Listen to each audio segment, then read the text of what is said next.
Hello, beautiful people! Welcome to Laika Gandahan!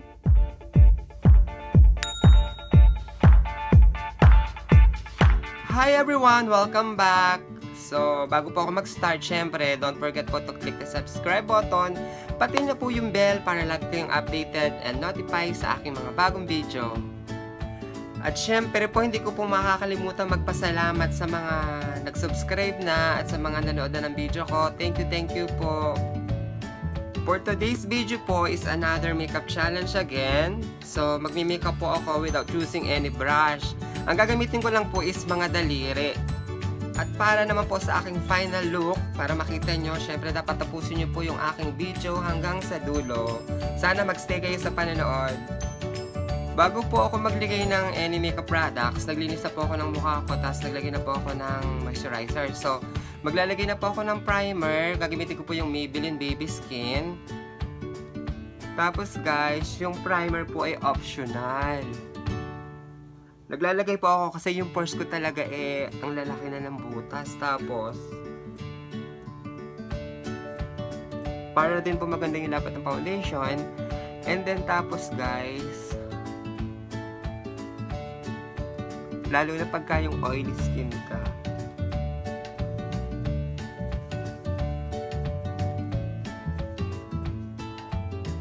sa foundation naman po yung gagamitin ko yung Max Factor Miracle Match Foundation, yung Blur and Nourish. Ito po guys, gagawa lang po ako ng simple makeup today, yung parang no makeup look lang, kasi po mahirap mag makeup ng nang walang brush.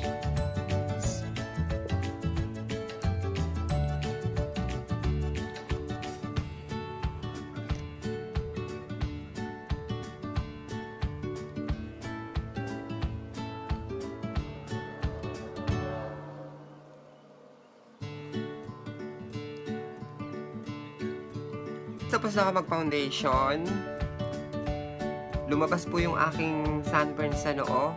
Nasunog po siya noong Sunday sa amin sa Daine, nung Karakol. So, hindi na po ako maglalagay ng concealer kasi po, simple makeup lang po yung gagawin ko today. And hindi po ako makakagamit ng pressed powder dahil ang hirap pong gamitan ng daliri. So, iseset ko na lang po yung foundation ko ng powder. Gagamitin ko po yung Pond's BB powder, yung magic powder po nito, yung Pond's.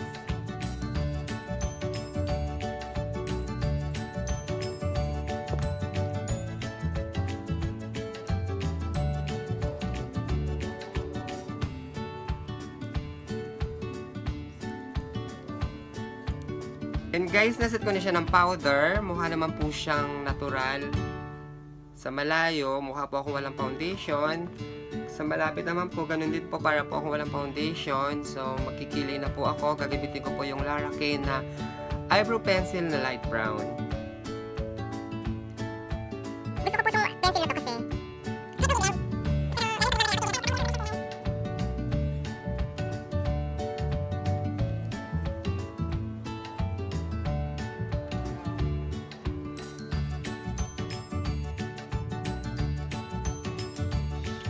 so, eto na guys yung aking kilay.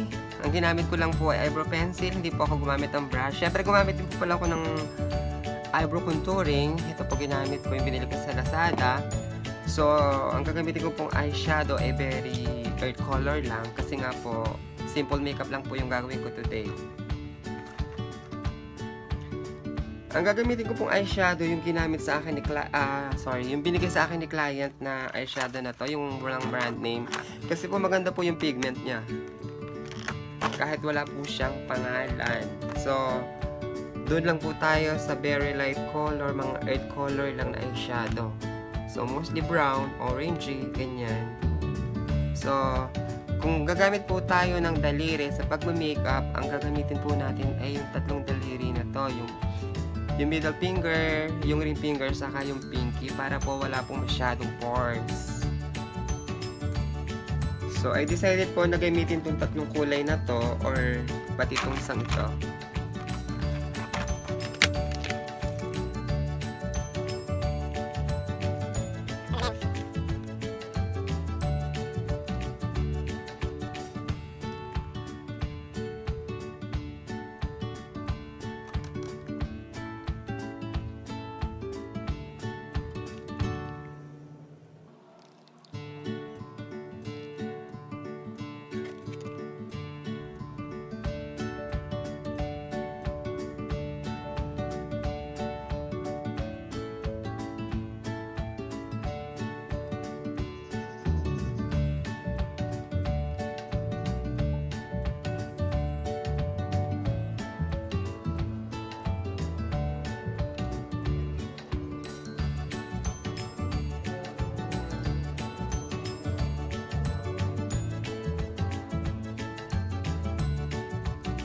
Ito na po yung aking eyeshadow. Kung meron po mga fallout, gamit po kayo ng tissue, lagyan nyo po ng powder.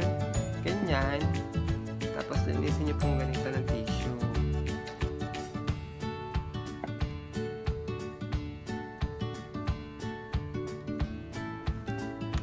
Tapos guys, dun sa aking upper lash line, so yung tungkil natin, check eye, gagamit ako ng Nichido Mineral Kohl Pencil, yung black.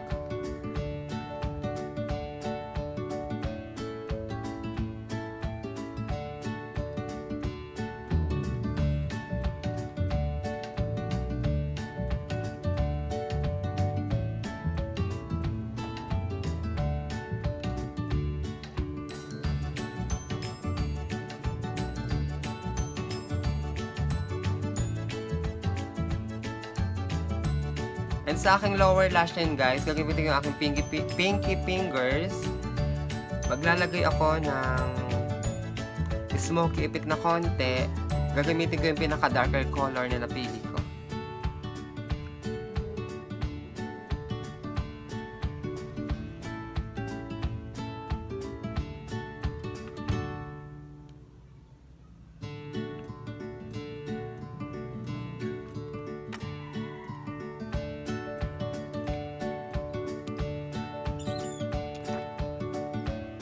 Para naman po sa eyeliner, same eyeliner na lang po din yung gagamitin ko, yung Nichido.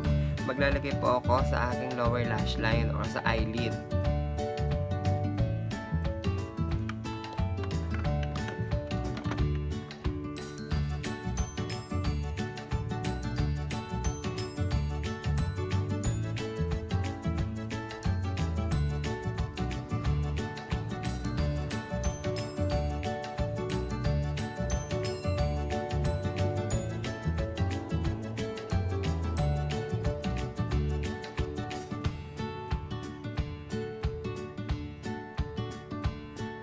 At dahil simple makeup lang po ako today guys, so hindi na ako maglalagay ng false eyelashes. Magmamaskara na lang po ako.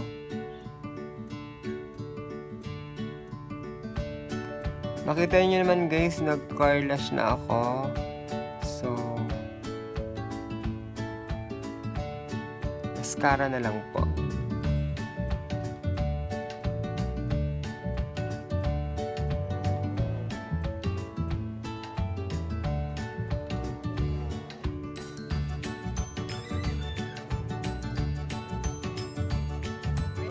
Tapos na po yung aking mata. So, dito na tayo sa pisngi, sa cheeks. So, depende po yan sa inyo kung kayo ay maglalagay ng contour o ng highlighter. Kasi simple makeup lang naman po. Basta ang importante may blush on. So, for me po, maglalagay po ako ng konting contour. Kasi po, kailangan ko rin pong i-contour yung aking ilong.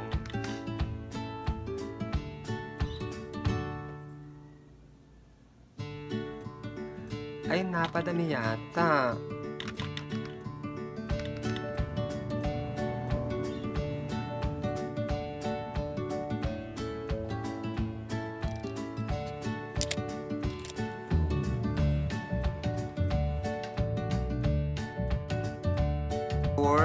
Ang ginamit ko po pala ay yung BYS Contouring Palette. Ito po. Ito po i-phase out na sa BYS. Wala na po silang ganitong style ng palette. Tapos po naman, sa aking blush on, gagamitin ko po yung Ever Bilena eyeshadow with blush on. Ito po. And then, for sa aking highlighter, gagamit po ako ng Joe Fresh highlighter. This one. Guys. Yan.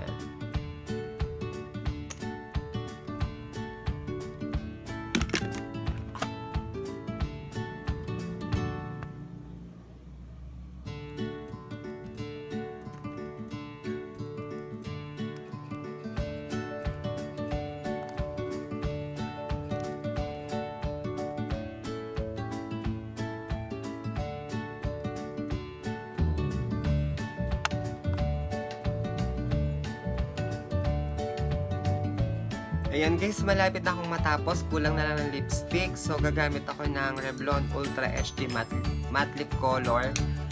Yung number 630 Seduction. Ito ho ay nude. Bale, nude lipstick lang po yung gagamitin ko.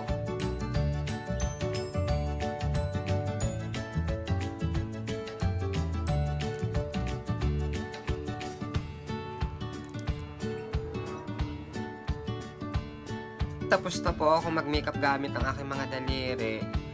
Sa final product naman, lagi ko nakakalimutan to sa aking mga naunang video. Nalilimutan ko laging maglagay ng setting spray. So ito yung first time kong maglalagay ng setting spray sa aking video. And ang gagamitin ko po ay ang L'Oreal Infallible Setting Spray. Ito po yung makeup extender ng L'Oreal.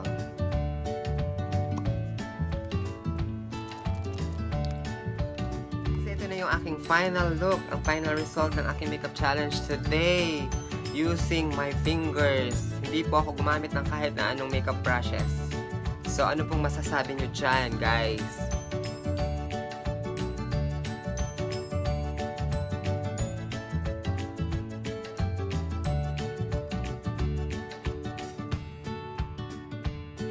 Pwede naman po kayong mag-iwan ng comments sa comment section sa baba. Pwede po kayong mag-suggest or mag-request kung anong makeup challenge ang gusto nyo ipagawa sa akin. Para sa akin guys, yung ganitong makeup look, pwede mo na siyang pang araw-araw na kung required sa inyo sa trabaho na naka-makeup, or pwede kang umattend ng party, pupunta ka ng wedding, pwede na yung ganitong look. Sana po ay nag-enjoy kayo sa aking video today. Sana po ay may natutunan kayo kahit papano. And huwag nyo kakalimutang i-click yung like button. Like nyo po yung video. That's all for today guys. Maraming salamat po sa mga nanood, sa mga tinapos po ang video. Thank you po. And lagi ko pong sinasabi, huwag kakalimutang i-click yung subscribe button. And also the bell para laging notified sa aking mga video. Till my next video po. Bye bye po. Thank you.